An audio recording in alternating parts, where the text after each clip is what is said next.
Au début, il y avait les ténèbres, et soudain, bang! Survient la naissance d'une expansion infinie de temps, d'espace et de matière. Chaque jour, de nouvelles découvertes dévoilent les mystères, les secrets époustouflants et implacables de l'endroit que nous appelons l'univers. Des milliers de témoins affirment avoir vu des ovnis, et leurs déclarations sont souvent d'une similitude troublante. Une soucoupe s'est écrasée, ainsi que les corps des passagers. C'est une dissimulation du gouvernement. La plupart des scientifiques disent qu'il n'y a pas de preuves. Oh mon Dieu! Il y a un grand fossé entre un ovni et un vaisseau spatial extraterrestre. Si les ovnis sont vraiment des vaisseaux extraterrestres, quelle sorte de technologie hallucinante trouverions-nous sous le capot? Il faudrait un type de technologie capable d'annuler les effets de l'inertie. En matière d'objets volants non identifiés, avons-nous des preuves?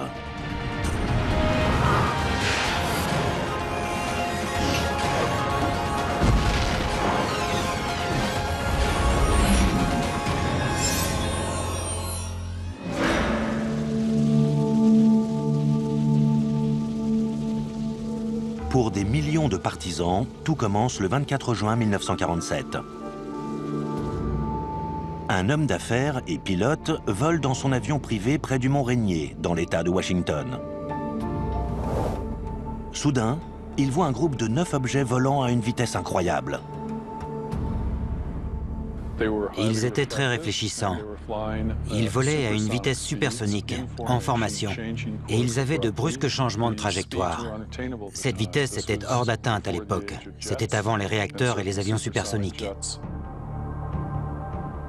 Étant un pilote chevronné, il a effectué plusieurs manœuvres pour s'assurer que sa vision était bien réelle, qu'il ne s'agissait pas d'un effet atmosphérique. Il a changé l'inclinaison du nez de son appareil, son angle de vol. Il s'est même positionné de façon à voir ces objets sur le fond blanc de la neige. Et ils étaient d'une couleur sombre.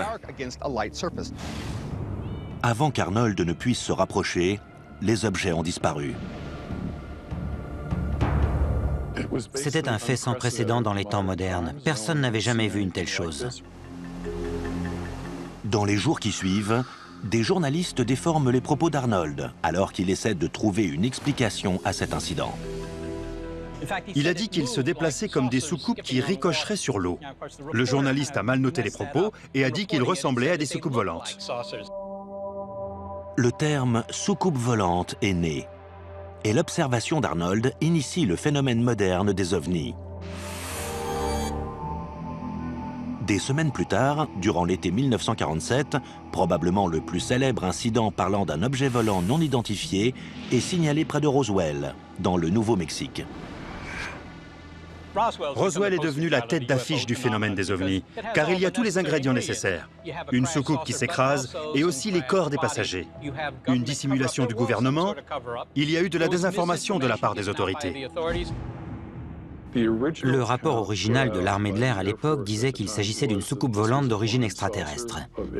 Très rapidement ensuite, il a été démenti et la version officielle a dit qu'il s'agissait en fait d'un ballon-sonde qui s'était écrasé, qu'il n'y avait aucun occupant et qu'il n'y avait rien d'extraterrestre dans cet incident. D'autres témoins prétendent avoir vu de réels débris du vaisseau accidenté, des matériaux qui seraient inconnus de la science. L'observation d'Arnold et l'incident de Roswell ne sont jamais confirmés officiellement et restent tous deux très controversés. Chaque année, il y a en moyenne des milliers d'observations signalées, surtout dans le ciel, d'objets qui sont considérés de nature extraterrestre, de prétendus ovnis. Le NI est important, bien sûr. Il veut dire non identifié. Personnellement, j'ai vu une lumière brillante surgir à l'horizon et filer dans les nuages. Au sens strict du terme, c'était un ovni. Il y a un grand fossé entre un ovni et un vaisseau spatial extraterrestre.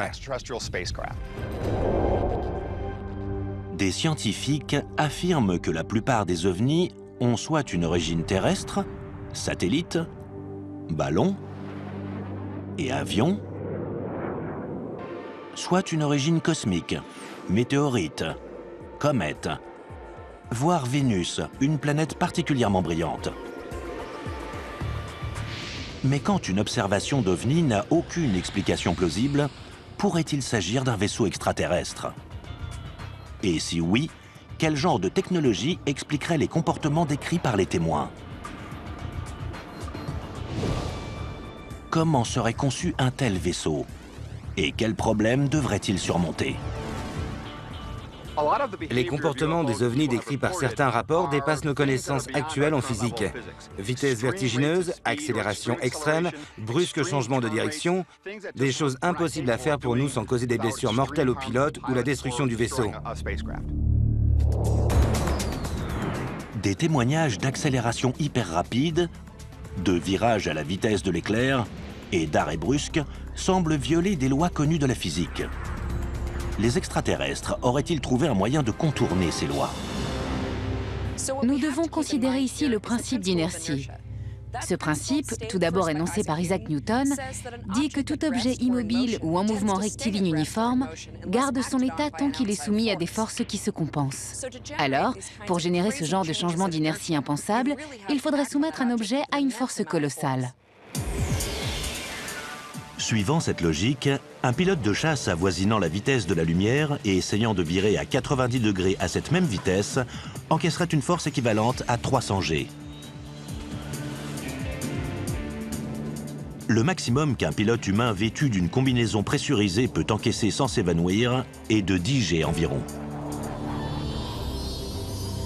Si sa physiologie était vaguement semblable à celle des humains, un pilote extraterrestre encaissant 300 G périrait sur le champ.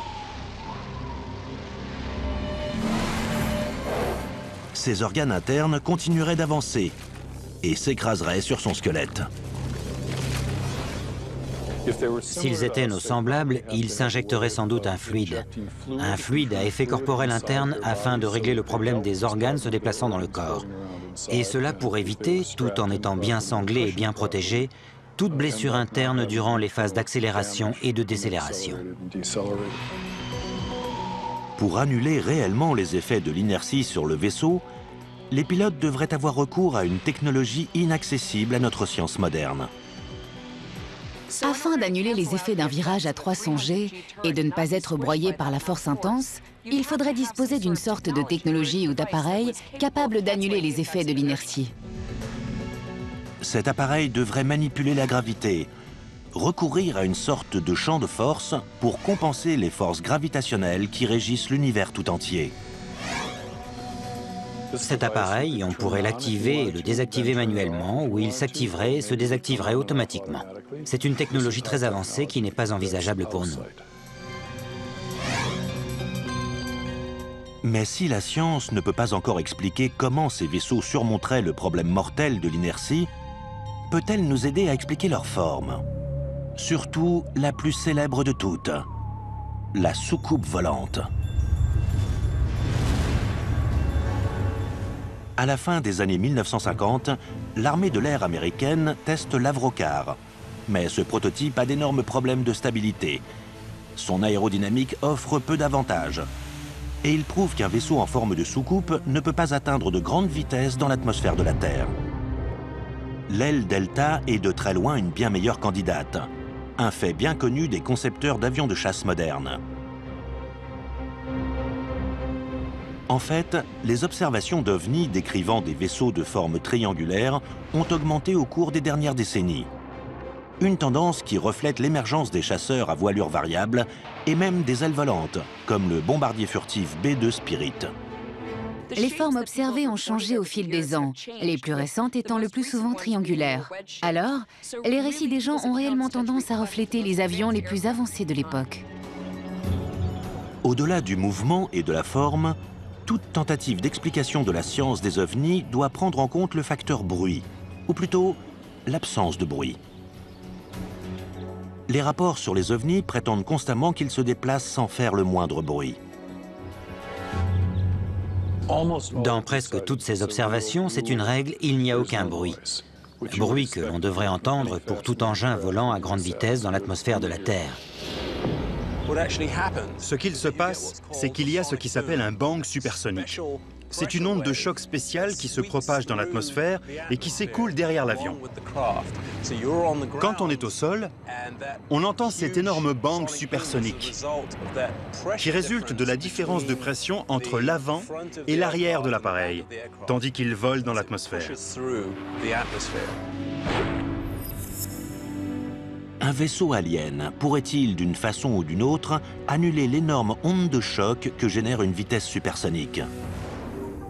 La réponse réside peut-être dans la technologie en œuvre dans la dernière génération de casques audio à réducteur de bruit intégré. Il existe une technologie de réduction de bruit. On choisit un bruit nuisible que l'on souhaite ne pas entendre et on produit un signal artificiel inverse qui l'annule. Je ne connais aucune technologie capable de faire cela avec des ondes de choc. Annuler l'effet d'un bang supersonique qui déchire les tympans et secoue le corps demanderait sans doute une technologie très avancée. Et outre le bruit, que dire de l'invisibilité? Certains témoignages disent que les ovnis se volatilisent dans les airs tout simplement. Une technologie prometteuse en cours de développement pourrait expliquer un tel phénomène. Il y a une technologie qui pourrait modifier dans le futur la perception visuelle d'objets.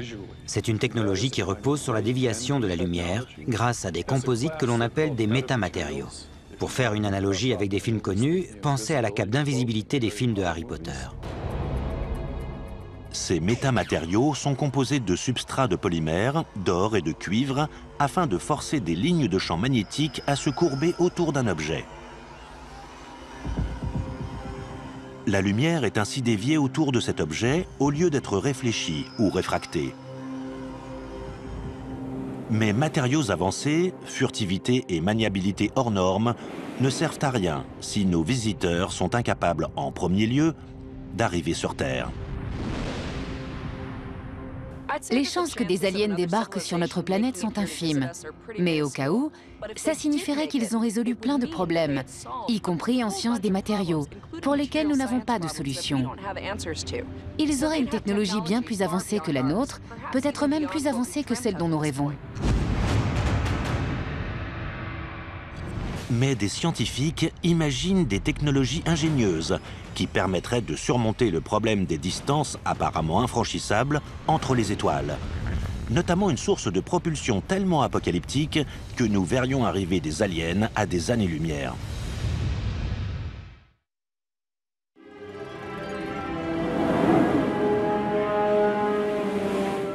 Depuis des décennies, d'innombrables observations d'ovnis sont signalées dans les villes et les pays du monde entier. Mais ces observations ne proviennent pas toutes de la surface de la planète. Le 19 juillet 2009, les spectateurs d'une vidéo de la NASA, envoyée par la navette spatiale Endeavour, signalent un objet en forme de disque qui flotte au-dessus du bras mécanique de la navette. Des observations d'ovnis comme celle-ci se sont soi-disant produites dans l'espace à travers l'histoire de la conquête spatiale. S'agit-il d'un phénomène cosmique inconnu? Ou cela suggère-t-il la possibilité que d'immenses vaisseaux spatiaux extraterrestres croisent dans la Voie lactée? Le voyage à travers les étoiles, c'est un des fondements de la science-fiction, non? On le voit dans les séries télévisées, dans les films, mais pourrions-nous le faire? Ou des aliens pourraient-ils le faire? Les distances entre les étoiles sont vraiment gigantesques.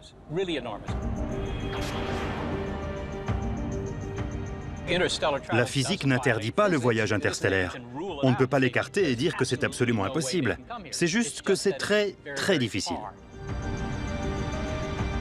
Parcourir la distance séparant la Terre et Alpha Centauri, notre étoile voisine la plus proche à près de 4,5 années-lumière, n'est pas à la portée de nos fusées les plus puissantes.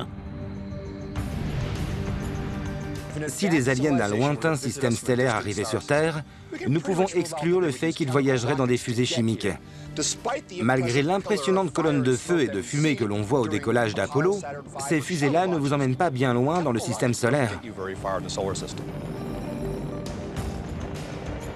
Pour vous donner une idée de ce que représente une telle distance, notre sonde spatiale la plus éloignée de la Terre est Voyager 1, Lancée en 1977, elle vole depuis 37 ans à plus de 61 000 km/h et vient tout juste de quitter le système solaire.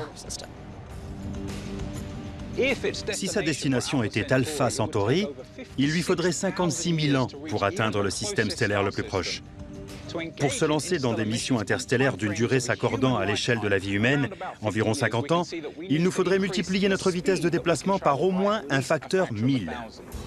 Des scientifiques ont calculé la vitesse étourdissante de la lumière, près de 300 000 km/s. Un vaisseau spatial parcourant la galaxie devrait atteindre un pourcentage significatif de cette vitesse, même pour rejoindre l'étoile la plus proche. Le plus gros obstacle est le poids. Une fusée à propulsion chimique s'accompagne d'un énorme excédent de poids, car elle doit embarquer tout le carburant nécessaire à son périple. Nous avons calculé que pour atteindre seulement 6% de la vitesse de la lumière avec une fusée chimique, il faudrait une masse de carburant plus élevée que la masse totale de l'univers. Nous savons donc qu'il est absolument impossible d'atteindre une autre étoile avec une fusée chimique. Si des extraterrestres nous rendent réellement visite, ils ont résolu ce problème au niveau de leur vaisseau. En 2011, NanoSail D2, satellite en orbite de la NASA, déploie pour la première fois une voile solaire dans l'espace. La voile ultra-fine de 10 mètres carrés utilise la lumière du soleil ou la pression des photons comme moyen de propulsion. Une des limites immuables de la propulsion d'une fusée, c'est qu'elle doit embarquer son carburant. Une voile solaire peut profiter des ressources dispersées naturellement, c'est-à-dire des photons émis par le soleil qui peuvent servir à la propulser. De la même manière, un deltaplane peut voler son carburant en e-moteur, simplement en tirant avantage des ressources naturelles de l'environnement, à savoir l'atmosphère et les lois de l'aérodynamique.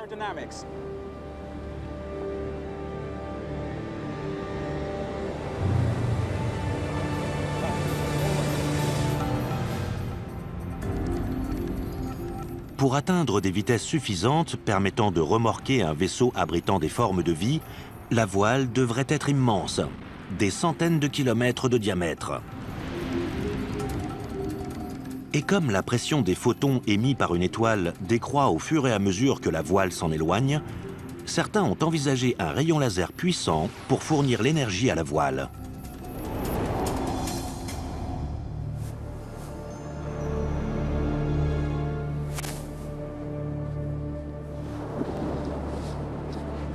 Hélas, ce deltaplane, comme tous les deltaplanes, doit à un moment ou un autre se poser.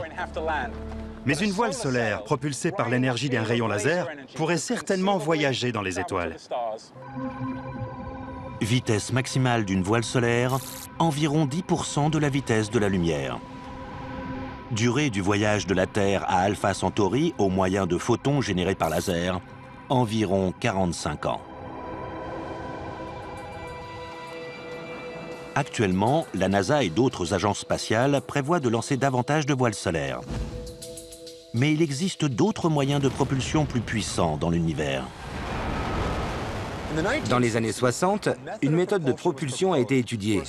Un vaisseau larguerait des charges explosives par l'arrière, et le souffle des explosions le ferait avancer. Le prototype s'appelait le projet Orion, et une série d'expériences avec des charges conventionnelles a été effectuée pour montrer que ça fonctionnerait. Le projet Orion, toutefois, était censé utiliser des charges nucléaires. Afin de simuler un système de propulsion du style Orion, Paul et Jim préparent une démonstration. Ils placent une petite charge explosive dans ce baril et nous allons l'envoyer à 15-20 mètres en l'air. Nous allons calculer l'énergie libérée par cette explosion et la comparer à celle d'une charge nucléaire qu'on trouverait sur un vaisseau Orion.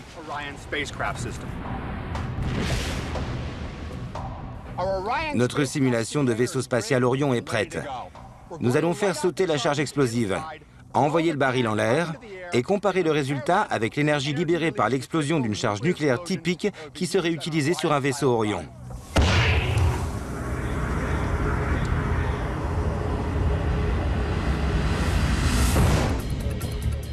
Le vaisseau spatial Orion, étudié à Los Alamos à la fin des années 1950, propose la fission nucléaire comme moyen de propulsion.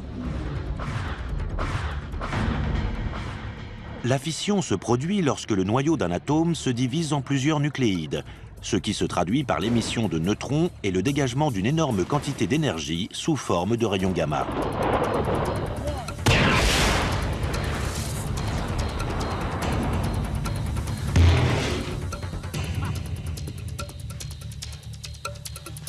La charge explosive, placée dans ce baril de 16 kg, l'a propulsé à près de 18 mètres en l'air.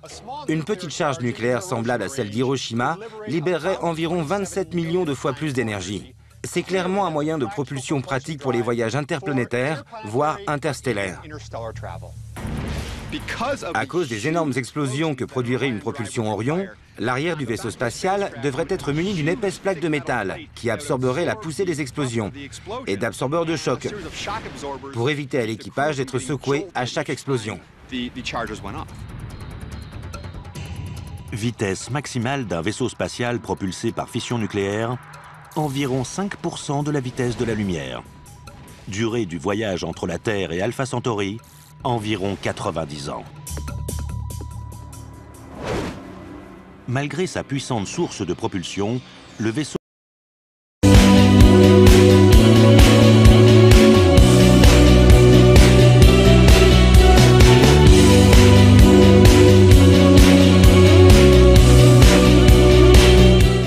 à fission est finalement plus lent que la voile solaire.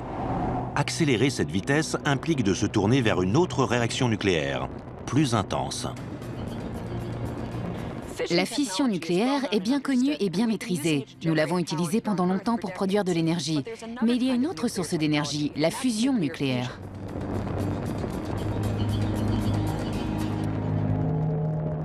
La fusion est la source d'énergie du Soleil.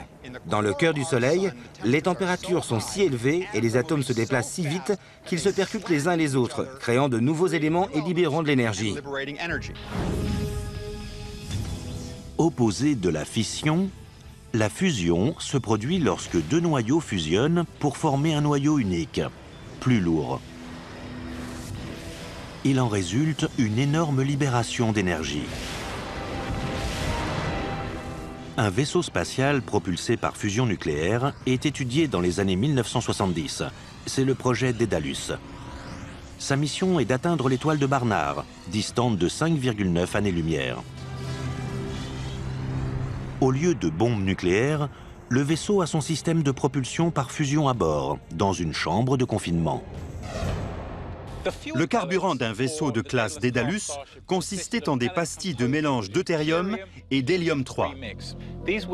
Elles auraient été portées à fusion par ce que nous appelons des faisceaux d'électrons.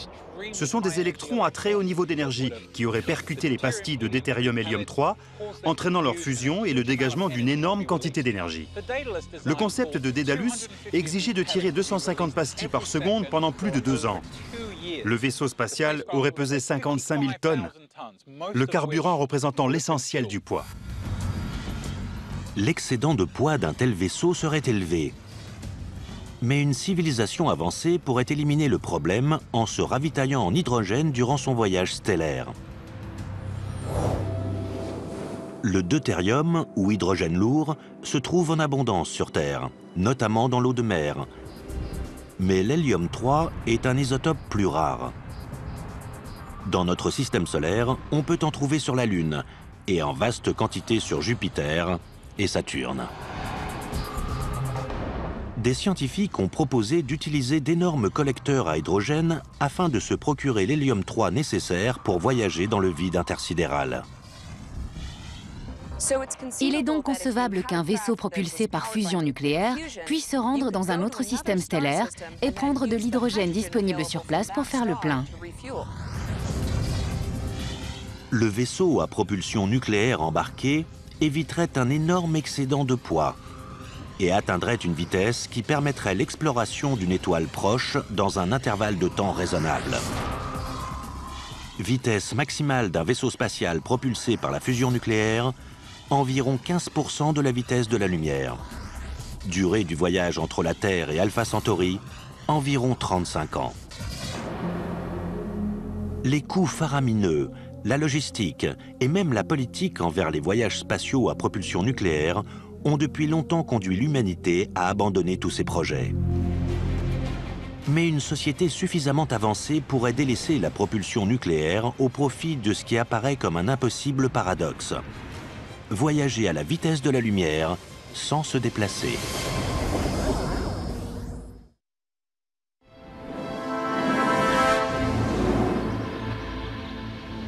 Les ovnis peuvent-ils atteindre les vitesses vertigineuses requises pour les voyages interstellaires? Une réponse potentielle était peut-être enfouie à 9 mètres sous terre, au cœur de l'Amérique. Au Tevatron, accélérateur de particules du Fermilab, aux abords de Chicago, dans l'Illinois. Filant presque à la vitesse de la lumière, des protons et des antiprotons étaient envoyés dans des directions opposées. Ils se heurtaient dans des collisions libérant d'énormes quantités d'énergie. L'impact produisait un rayonnement gamma, la plus puissante source d'énergie connue dans l'univers et la clé potentielle du voyage interstellaire. Le meilleur moyen de fabriquer de l'antimatière sur Terre est probablement d'employer la plus célèbre équation d'Einstein, E égale mc2, qui nous indique qu'avec une certaine quantité de matière, nous pouvons obtenir de l'énergie. C'est une grande idée, car elle est d'une efficacité incroyable. En gros, on prend toute la masse de ces particules et on la convertit en énergie. Mais comment l'antimatière peut-elle exister dans l'univers si elle doit être fabriquée artificiellement? C'est ce que nous demande Stephen H. de Philadelphie dans Questions sur l'univers. L'antimatière existe-t-elle? Et comment faire pour en obtenir? Stéphane, l'antimatière existe réellement. Et quand elle entre en contact avec la matière normale, ça produit une explosion et une émission de radiation magnétique. Nous pouvons produire de faibles quantités d'antimatière en laboratoire, ou nous pouvons aussi en collecter dans l'espace. Certains rayons cosmiques qui sont chargés, des particules à haut niveau d'énergie venant de l'espace, sont en fait de l'antimatière. Actuellement, les accélérateurs de particules constituent le seul moyen pratique de produire de l'antimatière. Ils en produisent de très faibles quantités. Si nous pouvions trouver un moyen de produire et stocker assez d'antimatière, nous aurions un carburant qui peut être stocké et qui, mélangé à de la matière ordinaire, libérerait une énorme quantité d'énergie à une cadence bien plus élevée que la fission ou la fusion. Comme nous savons que l'antimatière existe, et comme nous savons qu'elle peut être produite et stockée, il est concevable qu'une civilisation avancée puisse produire assez d'antimatière et maîtriser son pouvoir pour créer une fusée propulsée à l'antimatière.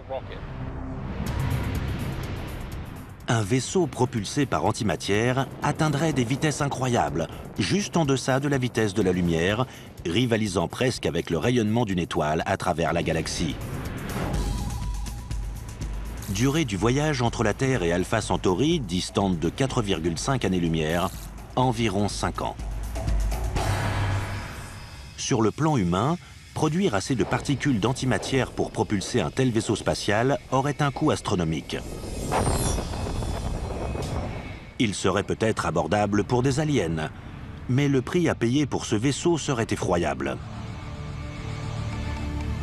Les rayons gamma générés par la propulsion à antimatière sont extrêmement dangereux.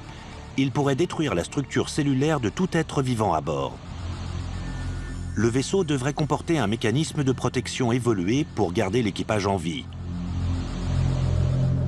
Et à des vitesses aussi grandes, il existe des menaces destructrices dans l'univers. L'espace est plutôt vide, mais si on se déplaçait à une vitesse approchant celle de la lumière, il faudrait un genre de bouclier de protection très efficace pour se protéger des particules de poussière qui risqueraient d'anéantir un vaisseau allant aussi vite. Mais si les débris de l'espace sont aussi dangereux, pourquoi ne pas les éviter complètement? La solution devrait être familière aux fans de Star Trek, à savoir un vaisseau spatial atteignant la vitesse de la lumière sans même se déplacer. En fait, il faudrait créer ce que l'on appelle une bulle de distorsion. Le nom sort tout droit de la science-fiction. Cela impliquerait de contracter une zone d'espace-temps devant le vaisseau et d'allonger une zone d'espace-temps derrière le vaisseau pendant que le vaisseau resterait immobile à l'intérieur de cette bulle. Cela reviendrait à surfer sur une vague d'espace-temps. Une propulsion par distorsion s'apparente à de la pure science-fiction. Mais en 1994, un jeune physicien très respecté, nommé Miguel Alcubierre, publie un travail sérieux sur la façon de voyager dans une distorsion contrôlable de l'espace.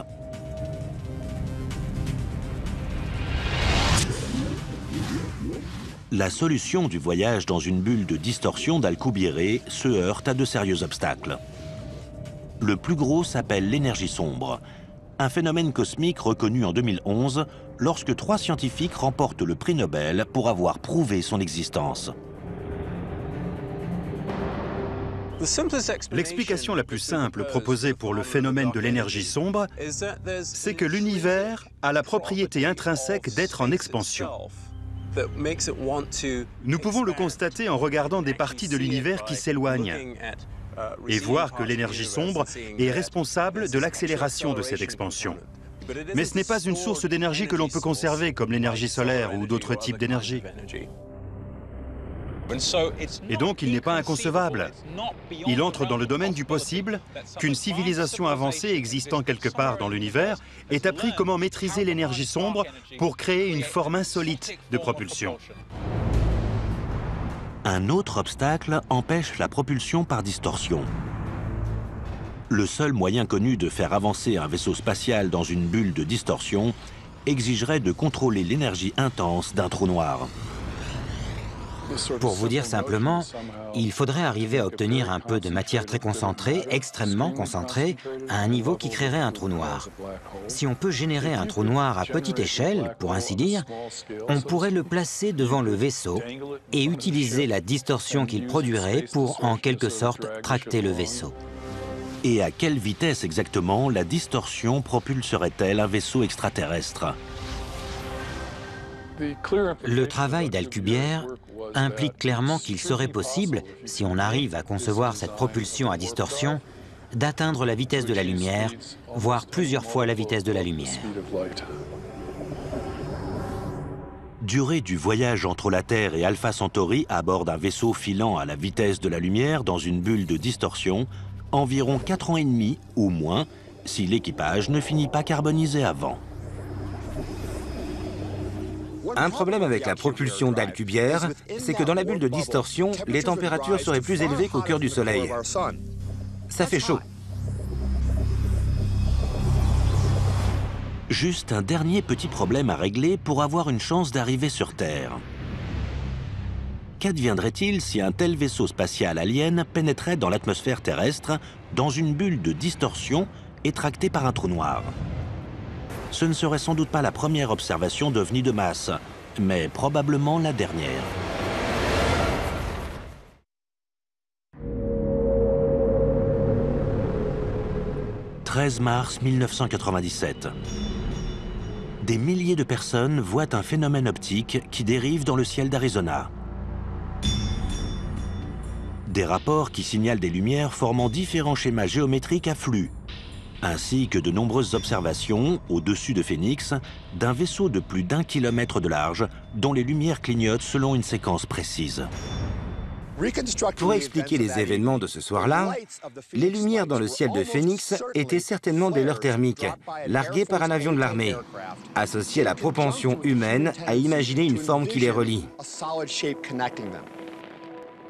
C'est l'explication la plus plausible des lumières de Phoenix. Beaucoup pensent que l'incident des lumières de Phoenix est la preuve tangible qu'un immense vaisseau extraterrestre est arrivé. Certains l'appellent même un vaisseau-mère. Le rôle d'un vaisseau-mère alien est fondamental dans les théories de visiteurs extraterrestres. C'est le seul moyen de parcourir les vastes distances de l'espace interstellaire. Je pense que le terme « vaisseau-mère » est apparu presque en même temps que le terme « soucoupe volante ». Il illustre la notion universelle voulant qu'on ne puisse pas voyager dans les étoiles avec un vaisseau à taille humaine. Il faut disposer d'un vaisseau gigantesque. Une analogie terrestre pertinente avec un vaisseau-mère, c'est le porte-avions.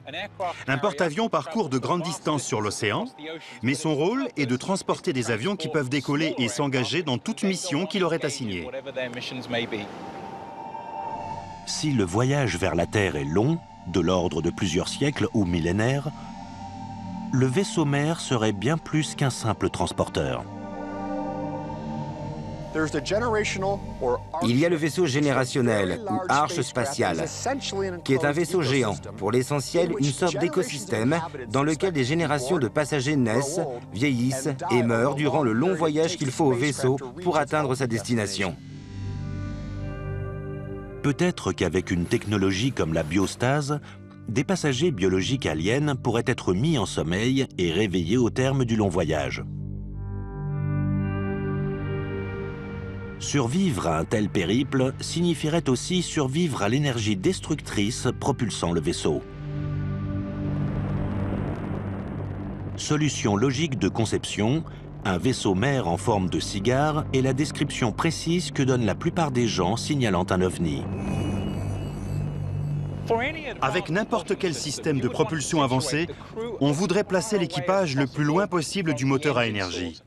Une conception possible serait une forme très allongée et très fine, le moteur situé à une extrémité du vaisseau, et un ensemble de poutres le reliant au quartier de l'équipage le plus loin possible, afin d'éviter des lésions liées aux neutrons à haut niveau d'énergie, aux rayons X ou aux rayons gamma du système de propulsion. Si une telle arche spatiale était en réalité venue sur Terre, nous en aurions la preuve accablante et irréfutable. Ces technologies insolites de propulsion ont toutes une chose en commun. Elles irradient d'énormes quantités d'énergie. Et donc nous verrions arriver un vaisseau, comme un phare sur la côte, à des années-lumière parfois. L'émission concentrée de rayons X, de rayons gamma ou de particules subatomiques serait suspecte, car nous ne voyons pas cela dans notre environnement dans des circonstances normales. Au-delà de la preuve visuelle évidente, l'effet physique d'un vaisseau mère s'approchant aussi près de la Terre pourrait prendre la forme d'une terrifiante apocalypse. Si pour une raison quelconque, cette technologie ou ces extraterrestres ne pouvaient éteindre le moteur, ce serait catastrophique pour la vie sur Terre, car nous serions bombardés de neutrons à haut niveau d'énergie, de rayons X et de rayons gamma. S'il s'agit d'une version de la propulsion à distorsion, alors nous parlons de distorsion de l'espace-temps. Et mieux vaudrait ne pas trop s'approcher d'une énorme masse, y compris d'une planète.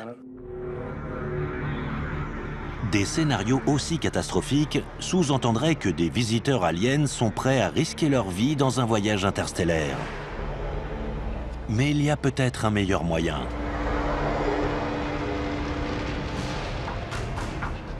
Ils pourraient rester chez eux et explorer l'espace à l'aide de machines pensantes.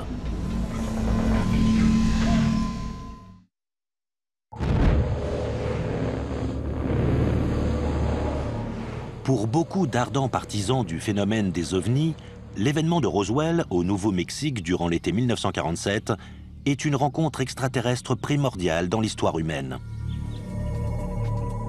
Dans la culture populaire, le détail qui demeure du prétendu crash provient de la description des corps extraterrestres retrouvés sur les lieux. Lors des décennies qui suivent, cette vision de l'alien, le petit gris, devient le standard reconnu de la science-fiction et des signalements récurrents de rencontres avec des aliens. La tête démesurée explique peut-être un trait attendu de la biologie alien, une intelligence supérieure. Le crâne plus grand renfermerait un cerveau plus gros et plus évolué que le nôtre. Maîtriser les énormes épreuves du voyage interstellaire demande certainement une intelligence supérieure. Mais cela exige-t-il autre chose que n'ont pas les organismes biologiques? Un domaine où la science-fiction fait peut-être une grosse erreur, c'est d'imaginer que les aliens sont biologiques, qu'ils sont des êtres vivants. Je pense que les possibilités concernant les types d'organismes qui pourraient voyager dans les étoiles sont très ouvertes. Une possibilité, qui apparaît parfois en science-fiction, est celle de machines intelligentes. Selon une récente équation appelée la loi de Moore, le nombre de transistors dans un microprocesseur double tous les 18 mois, ce qui signifie que les ordinateurs sont 2 fois plus rapides. Cette tendance dure depuis plus d'un demi-siècle et devrait se poursuivre jusqu'en 2020 ou au-delà. L'explosion exponentielle de la vitesse d'exécution des ordinateurs ouvre la porte à un cliché de la science-fiction, l'intelligence artificielle.